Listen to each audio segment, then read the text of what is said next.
Assalamualaikum warahmatullahi wabarakatuh. Perkenalkan nama saya Alika Adha, NPM 192151036, kelas seminar Pendidikan Matematika KRSA. Pada video kali ini saya ingin menjelaskan artikel saya yang berjudul Hakikat Kemampuan Koneksi Matematis dan Self-Efisasi. Kemampuan koneksi matematis merupakan kemampuan siswa untuk menghubungkan atau memahami keterkaitan antar konsep matematika. Kemampuan koneksi matematis juga merupakan kemampuan siswa dalam memecahkan masalah-masalah matematika yang berhubungan dengan kehidupan sehari-hari. Oleh karena itu, kemampuan koneksi matematis dianggap sebagai kemampuan dasar yang harus dimiliki oleh siswa dalam mempelajari matematika.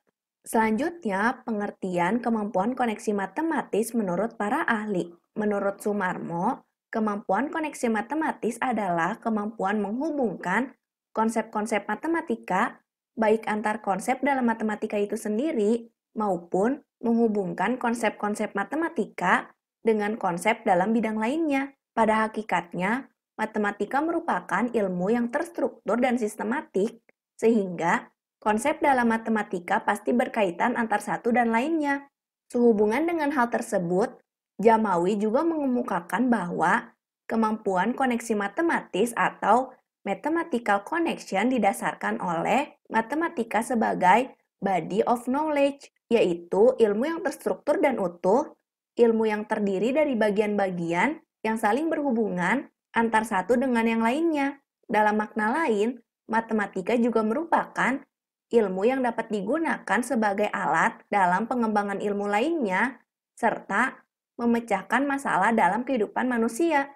Hal ini berkaitan dengan pendapat Kusuma, kemampuan koneksi matematis merupakan keterkaitan antara konsep-konsep matematika, baik secara internal maupun eksternal. Secara internal yaitu berhubungan dengan matematika itu sendiri, dan secara eksternal yaitu matematika dengan bidang lain, baik bidang studi lain maupun dalam kehidupan sehari-hari. Kemudian dipertegas oleh Herdiana, yaitu mengungkapkan bahwa kemampuan koneksi matematis adalah kemampuan untuk mengaitkan antara konsep-konsep matematika secara eksternal, yaitu matematika dengan bidang studi lain maupun dengan kehidupan sehari-hari.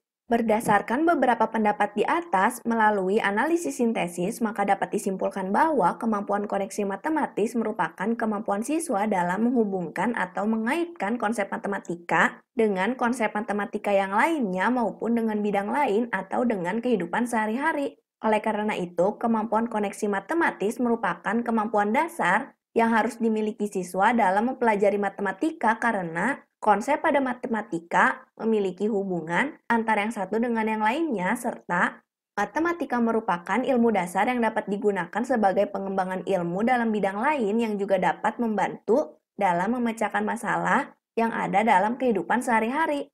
Selanjutnya, indikator kemampuan koneksi matematis. Menurut Sumarmo, terdapat 6 indikator kemampuan koneksi matematis, yaitu yang pertama, mengetahui representasi ekuivalen suatu konsep, proses, atau prosedur.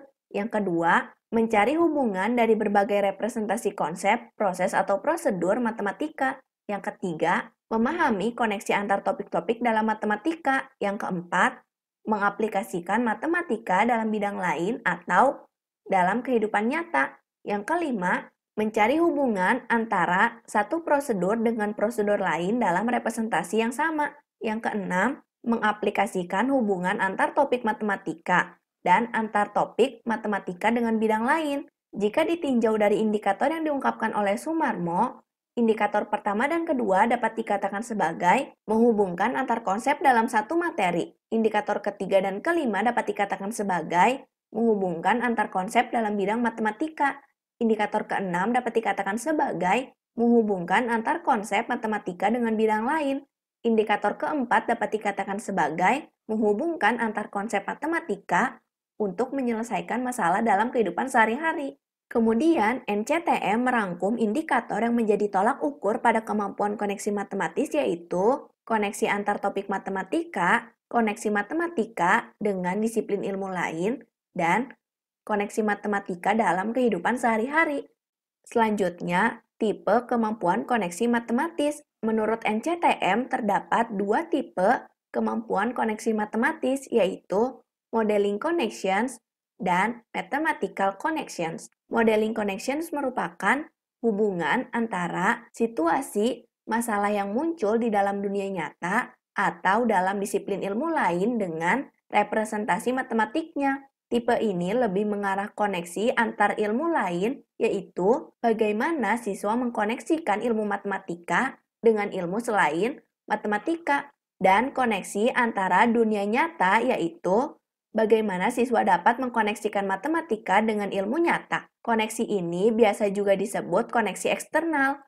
Sedangkan mathematical connections adalah hubungan antara dua representasi yang ekuivalen dan antara proses penyelesaian dari masing-masing representasi. Tipe ini lebih mengarah koneksi antar topik matematika, yaitu bagaimana siswa bisa mengkoneksikan antar materi-materi matematika. Koneksi ini biasa juga disebut koneksi internal. Menurut NCTM, tujuan kemampuan koneksi matematis di sekolah yaitu memperluas wawasan matematika siswa, memandang matematika sebagai suatu keseluruhan yang padu, bukan sebagai materi yang berdiri sendiri-sendiri, dan mengenal relevansi serta manfaat matematika baik di sekolah maupun di luar sekolah. Sugiman menyebutkan di dalam kemampuan koneksi matematis memiliki 4 aspek, yaitu koneksi intertopik matematika yang mengkaitkan antar konsep atau prinsip dalam satu topik yang sama, koneksi antar topik dalam matematika yang mengkaitkan antara materi dalam topik tertentu dengan materi dalam topik lainnya, koneksi antara materi dengan ilmu lain selain matematika, dan koneksi dengan kehidupan sehari-hari. Kemudian, beberapa upaya yang dapat dilakukan untuk meningkatkan kemampuan koneksi matematis, diantaranya dijelaskan dalam NCTM bahwa pembelajaran matematika harus diarahkan pada pengembangan kemampuan berikut. Yang pertama, memperhatikan serta menggunakan koneksi matematis antar berbagai ide matematis. Yang kedua, memahami bagaimana ide-ide matematis saling terkait satu dengan yang lainnya. Yang ketiga, memperhatikan serta menggunakan matematika dalam konteks di luar matematika. Dengan demikian, siswa tidak hanya belajar matematika saja, tetapi juga belajar tentang kegunaan matematik, dan dengan melalui koneksi matematis, maka pemikiran dan wawasan siswa terhadap matematika semakin terbuka dan semakin luas, tidak hanya terfokus pada konten tertentu saja yang kemudian akan menimbulkan sifat positif terhadap matematika itu sendiri. Dengan kemampuan koneksi matematis, siswa dapat mengetahui kegunaan matematika baik dalam kehidupan sehari-hari maupun dalam bidang ilmu lain. Ini merupakan contoh soal tes kemampuan koneksi matematis. Pada soal pertama, indikator kemampuan koneksi matematisnya yaitu koneksi intertopik matematika yang mengkaitkan antar topik atau prinsip dalam satu topik yang sama, dan koneksi antar topik dalam matematika yang mengaitkan antara materi dalam topik tertentu dengan materi dalam topik lainnya. Untuk indikator soalnya yaitu, siswa dapat menyelesaikan masalah yang berkaitan dengan SPLDV dan PGL dengan menggunakan metode grafik. Untuk soal yang kedua, indikator kemampuan koneksi matematisnya yaitu koneksi antara materi dengan ilmu lain selain matematika dan koneksi dengan kehidupan sehari-hari. Untuk indikator soalnya yaitu siswa dapat menghitung waktu yang dibutuhkan bakteri untuk mencapai sejumlah tertentu.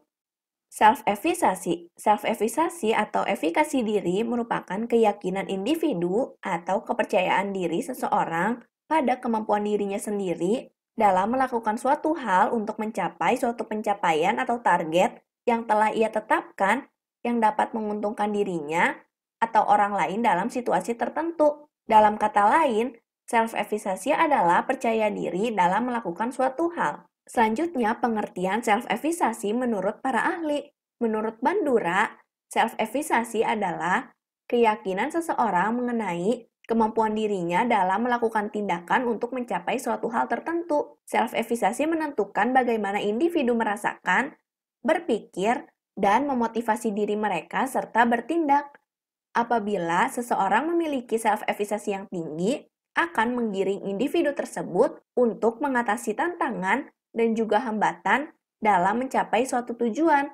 Hal tersebut diperkuat oleh Saparia yang menyatakan bahwa individu dengan self-efficacy yang tinggi akan mencapai suatu kinerja yang lebih baik disebabkan karena individu tersebut memiliki motivasi yang kuat, tujuan yang jelas, dan emosi yang stabil. Selanjutnya, self-efficacy menurut Alwisol, persepsi diri mengenai seberapa baik diri seseorang dapat memfungsikan dirinya dalam situasi tertentu. Sementara itu, Laura mengungkapkan bahwa self-efficacy adalah keyakinan seseorang sehingga dapat menguasai suatu situasi dan menghasilkan berbagai hasil yang bernilai positif dan bermanfaat. Berdasarkan beberapa pendapat di atas melalui analisis sintesis, maka dapat disimpulkan bahwa self-efficacy adalah keyakinan dalam diri seseorang akan kemampuan dirinya dalam melakukan suatu kegiatan atau tugas untuk mencapai suatu hasil positif dalam situasi tertentu. Seseorang dengan self-efficacy yang tinggi cenderung untuk dapat berhasil dalam menyelesaikan tugasnya daripada individu yang memiliki self-efficacy yang rendah. Karena seseorang yang memiliki self-efficacy yang tinggi memiliki keyakinan yang cukup kuat akan kemampuan dirinya sehingga tidak ragu dalam mengambil tindakan untuk melakukan kegiatan atau tugas tersebut. Sedangkan seseorang yang memiliki self-efficacy yang rendah cenderung ragu akan kemampuan dirinya sehingga tidak dapat menyelesaikan tugasnya dengan maksimal. Bandura memaparkan bahwa self-efficacy pada setiap individu terletak pada 3 aspek, yaitu aspek magnitude atau kesulitan tugas, aspek strength atau aspek kekuatan kemampuan, dan aspek generality atau aspek generalisasi. Masing-masing mempunyai implikasi penting dalam performansinya, yang secara lebih jelas dapat diuraikan antara lain sebagai berikut. Yang pertama, aspek kesulitan tugas. Aspek ini berkaitan dengan tingkat kesulitan tugas yang harus diselesaikan seseorang dari tuntutan sederhana, moderat, sampai yang membutuhkan performansi maksimal. Individu yang yakin akan mendekati tugas-tugas yang sulit sebagai tantangan untuk dikuasai dibanding sebagai ancaman untuk dihindari. Yang kedua, aspek generalisasi. Aspek ini merupakan aspek yang berkaitan dengan luas bidang tugas yang dilakukan. Beberapa keyakinan individu terbatas pada suatu aktivitas dan situasi tertentu, dan beberapa keyakinan menyebar pada serangkaian aktivitas dan situasi yang bervariasi. Yang ketiga, aspek kekuatan keyakinan. Aspek kekuatan berkaitan dengan tingkat kemampuan individu terhadap aspek yang terkait dengan kekuatan atau kemantapan individu terhadap keyakinannya. Selanjutnya, menurut Bandura, pengalaman menguasai sesuatu atau mastery experience adalah faktor yang paling mempengaruhi self-efficacy pada diri seseorang. Keberhasilan akan mampu meningkatkan ekspektasi tentang kemampuan, sedangkan kegagalan cenderung menurunkan hal tersebut. Pernyataan tersebut memberikan dampak. Yang pertama, keberhasilan akan mampu meningkatkan self-efficacy secara proporsional dengan kesulitan dari tugas. Yang kedua, tugas yang mampu diselesaikan oleh diri sendiri akan lebih efektif diselesaikan oleh diri sendiri daripada diselesaikan dengan bantuan orang lain. Yang ketiga, kegagalan dapat menurunkan self-efficacy ketika seseorang merasa sudah memberikan usaha yang terbaik.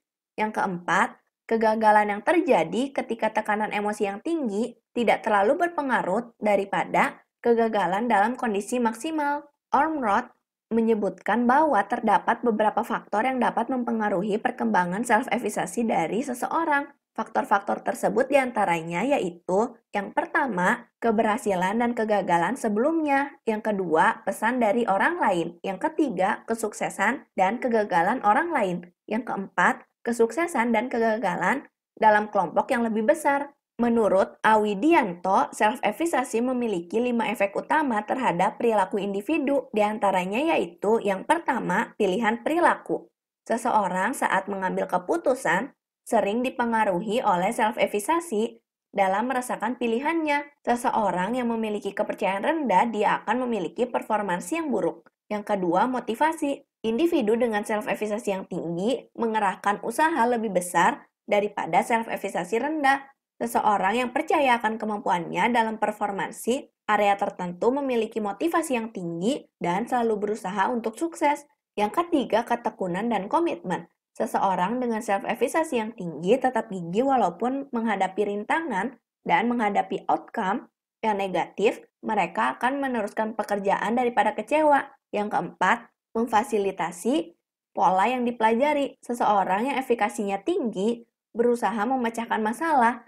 Seseorang yang efikasinya rendah mempunyai pandangan akan kegagalan. Yang kelima, kerentanan terhadap stres dan depresi. Seseorang yang efikasi diri rendah lebih mudah stres dan depresi yang mengarah pada kegagalan. Seseorang yang memiliki efikasi diri tinggi akan dapat menangani stres. Selanjutnya, J.W. Santrop menyebutkan 4 cara meningkatkan self-evaluasi yang dimiliki, yaitu yang pertama, memilih satu tujuan yang diharapkan dapat dicapai di mana tujuan yang dipilih tentu saja yang sifatnya realistis untuk dicapai. Yang kedua, memisahkan pengalaman masa lalu dengan rencana yang sudah dilakukan. Hal ini penting untuk dilakukan agar pengaruh kegagalan masa lalu tidak tercampur dengan rencana yang sedang dilakukan. Yang ketiga, tetap berusaha mempertahankan prestasi yang baik dengan cara berusaha tetap fokus dengan keberhasilan yang telah dicapai. Yang keempat, membuat daftar urusan situasi atau kegiatan yang diharapkan dapat diatasi atau dapat dilakukan mulai dari hal yang paling mudah sampai ke hal yang paling sulit. Hal ini penting untuk meningkatkan self-evaluasi secara bertahap dalam pengerjaan hal-hal yang sulit. Ini merupakan contoh angket self-evaluasi siswa yang berisikan 46 pernyataan. Sekian dari saya, kurang lebihnya mohon maaf. Wabillahi taufiq wal hidayah. Wassalamualaikum warahmatullahi wabarakatuh.